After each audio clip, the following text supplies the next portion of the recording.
Hi, April here with Aaliyah Creative. Today we are going to be making about 5 backgrounds for our mini journal, and I'm excited to share this process with you because it is easy. It uses supplies that you probably already have on hand, and it is a great way to exercise your creativity. So I wanted to chat a little bit about these mini journals, why they make a big difference, and how they've really changed my creative process. And I also want to share some of the ways that you can have the option of leaving these backgrounds or working over the top of them. So we won't be creating any finished pages today. We're just doing backgrounds, but let's go ahead and get started. So as you can see, for the first background, we are just using some scraps of paper. And what's great about this size is because it's so small, it's a wonderful way to use up some of those really small scraps that you have laying around. And you can really get creative. Maybe use some patterns or something that you wouldn't normally use, like for instance, kind of this little the blue graph flower there. That's not normally something that I would pair with some busier patterns. Not that there's anything wrong with that, it's just not always my style. So in these smaller journals, you really have the option to push your creativity and try some things that maybe you wouldn't want to do in a larger journal. The other thing about the small journals is that they are portable, so they're very easy to have out on your desk without taking up too much space, so that you have that option of just grabbing them and getting started. And that's why I like to have my pages sometimes pre-prepped, because these are little lined composition notebook journals. The paper isn't that great, but if I already have a background and the urge to create strikes, then it's very easy to pick up and work on that page without having that extra stress. So I do usually try to go in and pre-prep some pages so that I always have something ready. And of course, if I don't feel like working on any of those pages, I usually have plenty of blank pages in the back that I can work with. So this one's about finished here, and it's simple, easy. We just used, this is some origami paper, some paper from a reverse coloring book, and some scraps from a scrapbook paper. So definitely things that you may have laying around that are accessible and that you can use up. You can see that I rounded the corners, and that's just because these are round. Now for the second option, I'm going to show you my paint scraping technique. So this is something that I have referred to in my videos, but I realized I never actually showed the process. And I do it in large and small journals, but it's very easy to do here. So I just go in, paint straight on the page like a crazy person. I am feral here when it comes to this, and then I'm just putting in some more colors on top of it. And I'm using this little scraping tool. You could use a old gift card or credit card, and then I'm smearing it out with a little bit of baby wipe. Sometimes I take that step, sometimes I don't. Either way, it's okay, but it creates a really fun, colorful backdrop. Now, we're switching out of the composition notebook for just a few minutes because this is how I really work. And I can't work in that little journal anymore to move on to the next ones. So I'm just grabbing some other journals that are out close to me, and I'm using up some of the paints that I already have out to create some more backgrounds and give you a little bit of a different look at how the paint scraping can be. It puts on a thin layer, which is really nice because you can still see the lines behind it, or in a journal like this one, where here I'm just using up my paint because I I have too much out and available, and I'm giving the time for the smaller journal to dry. So I'm going with some vibrant colors here and playing around with some color palettes. And you can see how I'm just kind of blending the colors together and scraping it on the page. Sometimes I bring it all the way out to the edge. Other times I will use like the baby wipe to push it out. That's a little bit easier, which is why I'm showing it here. A lot of times I'm just too lazy to get the baby wipe out, and so I use the card, this little tool. This is actually a pastry tool. that I bought on clearance for some reason. Even though I don't do pastry, I bought it thinking it would work for art, and I have it in 2 different sizes, and I actually really like it. Now I'm showing some more of this technique on a scrap piece of paper. This could easily be used as a background. Once it dries, you could just glue it in. Making your own paper is certainly another background option. If you don't want to work directly in the book, you could do it on a sheet of copy paper and then glue it into the book like we did with the scrapbook paper. So we're dry now, and we're going back to our little notebook. This is my January notebook. Isn't she adorable? And I wanted to go show you how to do this patchwork page. Now, I already did that when I didn't film it.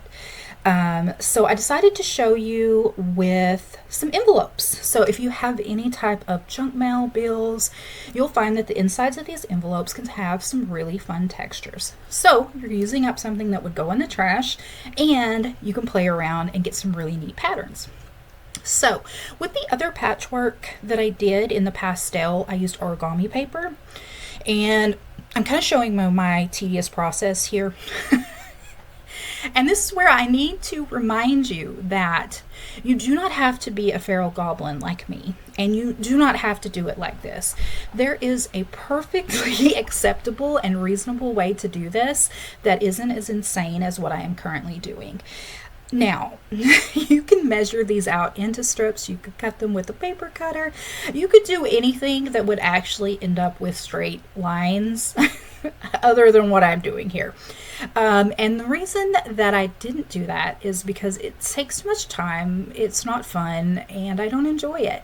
So see how I'm pairing it with some different patterns here. So I used some bigger patchwork squares here. I used smaller squares on the origami one, and I kind of liked it better, but I'll be honest, this is kind of a tedious process, and if you know anything about me, it's that I don't like take the time to always cut straight, cut neatly, take the time to mark it out, use a ruler. If that's your jam, please do that. If that's what brings you joy, do it. However, I will just be perfectly happy with some mildly crooked, oddly sized scrapbook bits here.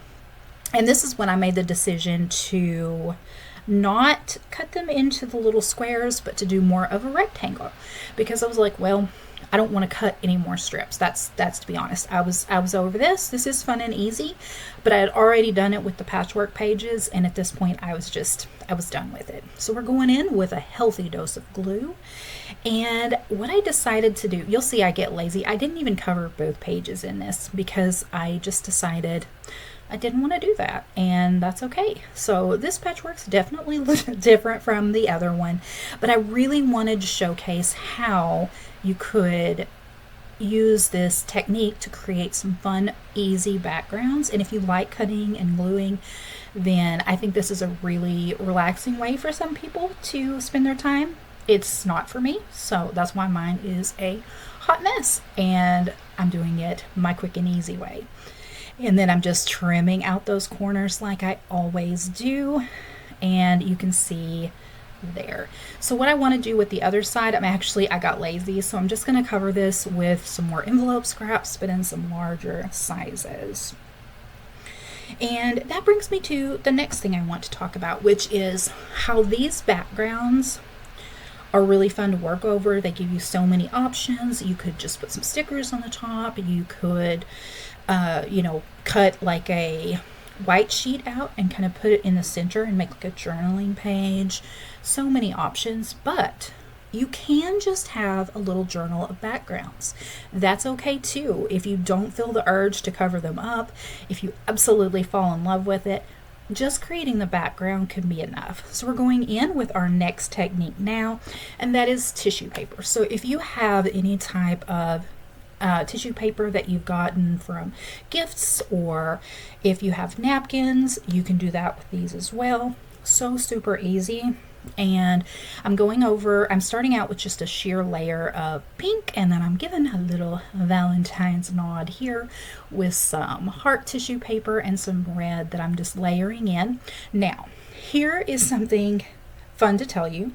You can use a glue stick to do this, and that is what I do. Why? Because it was right there on my desk. Now, I do have Mod Podge, I do have texture paste, I do have gesso. Any of those things I could have used for this tissue. However, since it's just going to be a background and I didn't necessarily feel the urge to get up and move 4 steps across the room, so just use the glue stick. It can be a little tricky. It's taken me a little bit of time to kind of get used to using a glue stick with tissue paper. So if you find that it's not working for you or frustrating, go ahead and use like some Mod Podge or something. It'll give you a thicker, like a more textured page, which is fine. If you just use the glue stick, you're not going to get as much texture as you would. So here I'm just ripping and placing some different tissue colors down to see what kind of fun pattern we can make. And the other thing that I was thinking as I was working on these backgrounds is how working in tiny journals has truly changed my journal process and how much it's made a difference. And I think that part of that is just being able to try things in a smaller layout can be a way to use your creativity. It's also fun to see that sometimes I will use this same technique in a larger journal. And for instance, if I were doing that patchwork, that would be such, for me, a tedious page to do in a regular size composition notebook. I just don't see myself ever doing that. But working smaller allows me to try some things that maybe I wouldn't try in the larger notebooks. And it can also be a lot less overwhelming. As a matter of fact, that's why I'm kind of focused on my small journal. Again, I was feeling a little overwhelmed with my larger journals for some reason, and they just weren't sparking the joy that they usually do.